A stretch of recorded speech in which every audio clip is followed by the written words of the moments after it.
So my name is Melissa Joy, I'll move out of the way. Melissa Joy, I'm an independent mortgage broker. Work for Radcliffe & Newlands, based in the city. I'm actually standing in for Scott Rawlings. Some of you may know him or not, but if you do, you'll know that he's, or I am, a shorter, prettier version. So I hope you can see me in the back. But in regards to Scott, if you do know him, he's a big property investor himself, so very much aware of the mortgage market and know it quite well. He's a colleague and we work really well together, and hopefully the update that I give he'll be happy with. So, in line with the mortgage market review, hopefully you've heard a lot about it in regards to the mortgage market review, which came out at the end of April. Despite all the changes in the mortgage market review, the buy-to-let industry is still continuing to gain momentum, and the demand for property investors is still high. So in light of that, I wanted to give you an update about HMOs, HMO mortgages. HMO stands for Houses in Multiple Occupation, which is actually the buzzword at the moment, and it has been for the last couple of years. The actual definition of a HMO, it's a house in a multiple occupation rented out by at least 3 people who are not from one household, i.e. a family. So if you wanted to purchase a HMO property or a mortgage, the first thing that we would absolutely ask you to do is first find out, does the property require a licence, which you'll need to contact your council or the council on which the property sits. The council will advise you if the property needs a licence for it to be rented out as a HMO. There will be costs in that. I think it can range from £800 upwards, maybe as much as £2,000 to get that type of licence. But that is something that we would ask you to do first.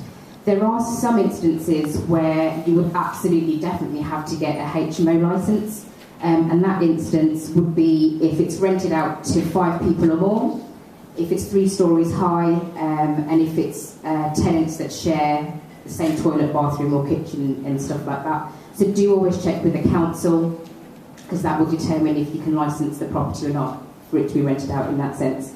So in terms of financing a HMO property, there isn't a particular lender that we naturally go to. It's all about the type of property that you're trying to purchase. Things to consider then, so when we're looking at where to place the mortgage, things to consider, we would look at how many bedrooms it holds, how many floors, is it currently set up as a HMO or not already, is it licensable, what type of tenants are going to be occupying the property, and is it self-contained flats or not. So these are all the things that will determine what type of lender we would go to. So with this in mind, I have got a brief list of, although it doesn't look like it, a brief list of lenders, and I'll just pick out just a few bits from each lender. So the first one is Paragon. They are normally the go-to lender that we would go to in regards to HMO properties. They're a good lender, but only a good lender if the HMO is up and running already. If it's not the lender that we would consider. The criteria for Paragon is maximum lend is 75%, and you will need to be classed as an experienced landlord. With Paragon, an experienced landlord, the definition is experience for at least 3 years. So 3 years is actually quite a long time, and not only that, but your income would need to be verified by tax returns on existing properties with them. The next one that we'd consider is the Mortgage Works, and they're always a good lender to go to, and if some of you who do hold the Mortgage Works mortgages, there is no minimum income rule, where lots of other mortgages, there's always that 25,000 minimum income. They will go up to 9 lettable rooms, and their definition of an experienced landlord is 6 months, so a massive difference. The next one we'd consider is Kent Reliance. They're much more of a niche lender. They do advertise that they will lend up to 85%, but myself, Scott, and I don't know anyone else that has ever got one approved at 85%.